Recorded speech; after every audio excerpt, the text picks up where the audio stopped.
इस वीडियो में आप देख सकते हैं व्हाट्सएप के बारे में एक नई अपडेट। जी हाँ, व्हाट्सएप की एक नई अपडेट आई है जिसमें उसने कहा है कि वो अपने पिछले ऐलान पर रोक लगा दी है।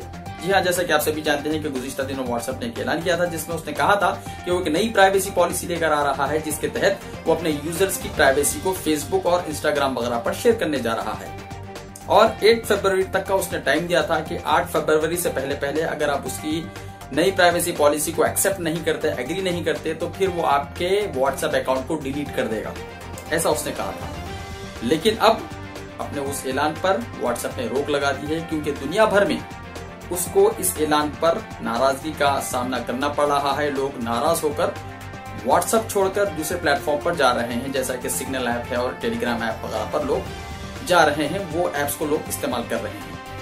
और हिंदुस्तान में भी बहुत ज्यादा नुकसान हुआ है उसको, क्योंकि हिंदुस्तान बहुत बड़ा मार्केट है, यहाँ पर बहुत पॉपुलेशन है, तो बहुत ज्यादा यूजर्स व्हाट्सएप के हिंदुस्तान में है। हिंदुस्तान में तकरीबन 400 मिलियन यूजर्स हैं व्हाट्सएप के। इसी तरीके से फेसबुक, इंस्टाग्राम और दीगर चाइनीज ऐप का भी बहुत बड़ा मार्केट हिंदुस्तान है, क्योंकि हिंदुस्तान में बहुत पॉपुलेशन है और बहुत सारे लोग इन ऐप्स को यूज करते हैं। और साथ ही साथ दिल्ली हाई कोर्ट में भी व्हाट्सएप के खिलाफ मुकदमा चल रहा है।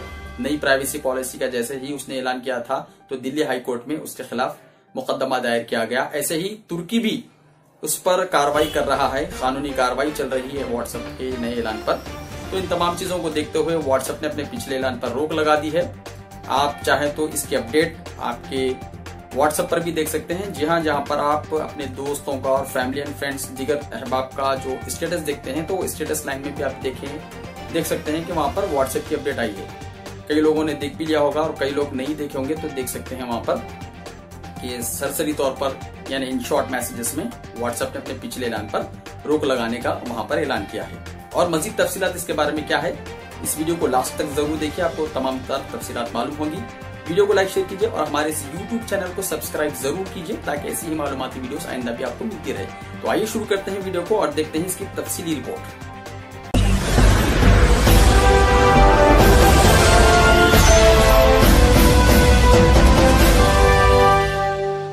डेटा पॉलिसी में तब्दीली मुलतवी करने व्हाट्सएप इंतजामिया का फैसला।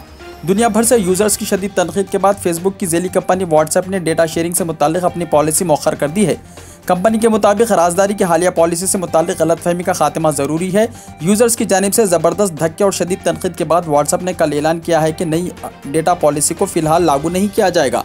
क़ब्ल व्हाट्सएप ने ऐलान किया था कि यूजर्स का डेटा, यूजर्स की लोकेशन और मोबाइल नंबर मिल्कियती कंपनी फेसबुक और इसकी इंस्टाग्राम और मैसेंजर जैसी दीगर ज़ेली कंपनियों को फराहम किया जाएगा। अब ऐलान करते हुए कहा गया कि व्हाट्सएप में यूज़र की राजदारी और सिक्योरिटी किस तरह काम करती है। पहले इस हवाले से पैदा होने वाली गलतफहमियों को दूर किया जाना ज़रूरी है। निजी डेटा के तहफ़्फ़ुज़ के लिए काम करने वाली तंजीमों ने इस फैसले को शदीद तनक़ीद का निशाना बनाते हुए कहा था कि इससे पता चलता है कि फेसबुक अपने यूज़र्स के डेटा से मुताल्लिक़ किस कदर बेपरवाह है। व्हाट्सएप के इस इब्तदाई ऐलान के बाद दुनिया भर में यूज़र्स ने पैगाम रिसानी के लिए दीगर ऐप्स की तलाश शुरू कर दी थी और इस हवाले से सबसे ज़्यादा सिग्नल और टेलीग्राम जैसी ऐप्स डाउनलोड की गई।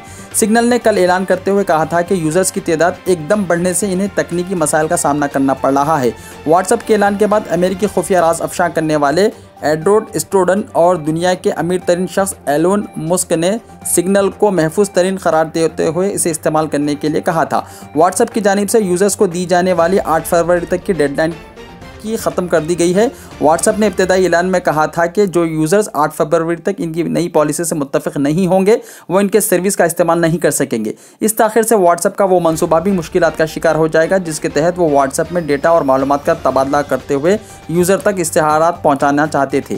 फेसबुक ने 2014 में व्हाट्सएप को $19 अरब के इवज़ ख़रीदा था, लेकिन ये मैसेजिंग सर्विस बहुत कम पैसा कमा रही है। व्हाट्सएप की डेटा शेयरिंग पॉलिसी को दुनिया भर में मुखालिफत का सामना करना पड़ रहा है। हिंदुस्तान की एक अदालत में दायर करदा एक दरख्वास्त में कहा गया कि इस तरह यूज़र की निगरानी बढ़ा दी गई है और मिल्कियत सलामती को भी ख़तरा लाहक है। हिंदुस्तान व्हाट्सएप की सबसे बड़ी मार्केट है हिंदुस्तान व्हाट्सएप की सबसे बड़ी मार्केट है और वहाँ इसके यूज़र्स की तादाद 400 मिलियन के करीब है। अब हिंदुस्तान में बहुत से यूज़र्स ने टेलीग्राम और सिग्नल जैसी ऐप्स का इस्तेमाल शुरू कर दिया है। हिंदुस्तान व्हाट्सएप ने यूज़र्स का गुस्सा दूर करने के लिए एक इश्तिहारी मुहिम भी शुरू कर दी है जिस पर लाखों रुपये खर्च किए जा रहे हैं। इटली में डेटा के तहफ़्फ़ुज़ के लिए काम करने वाले इदारे ने अपने एक बयान में कहा था कि अथॉरिटी के मुताबिक यूज़र ये समझने से कासिर है कि कौन सी तब्दीली लाई जा रही है और यह भी वाज़ेह नहीं कि 8 फरवरी के बाद डेटा का इस्तेमाल कैसे किया जाएगा। इतालवी हुक्काम के मुताबिक वो नई पॉलिसी पॉलिसी का बगौर जायजा लेंगे और इस पॉलिसी का मुल्की क़वानीन से मुताबिकत रखना ज़रूरी है, वरना इन्हें फौरी मदाखलत करनी पड़ेगी। इसी तरह तुर्की में भी इस फैसले के खिलाफ कानूनी कार्रवाई का आगाज़ कर दिया गया है। तुर्क मुसाबिकती बोर्ड ने कहा कि इसने व्हाट्सएप और इसकी मिल्कियती कंपनी के किरदार के हवाले से तफ्तीश का आगाज़ कर दिया है। मैसेजिंग ऐप सिग्नल में खराबी। डाउनलोड बढ़ने पर मैसेजिंग ऐप सिग्नल ने काम करना छोड़ दिया। गुज़िश्ता शाम कुछ यूज़र्स ने शिकायत की कि इन्हें मैसेजिंग ऐप पर पैगाम भेजने में रुकावट का सामना करना पड़ रहा है, जिस पर कंपनी की जानिब से बयान जारी किया गया कि सिग्नल को तकनीकी खराबी का सामना है, जिसकी बहाली के लिए काम किया जा रहा है। वाज़ेह है कि व्हाट्सएप की नई पॉलिसी के ऐलान के बाद सिग्नल और टेलीग्राम ऐप पर यूज़र्स की तादाद में इजाफा देखा गया है।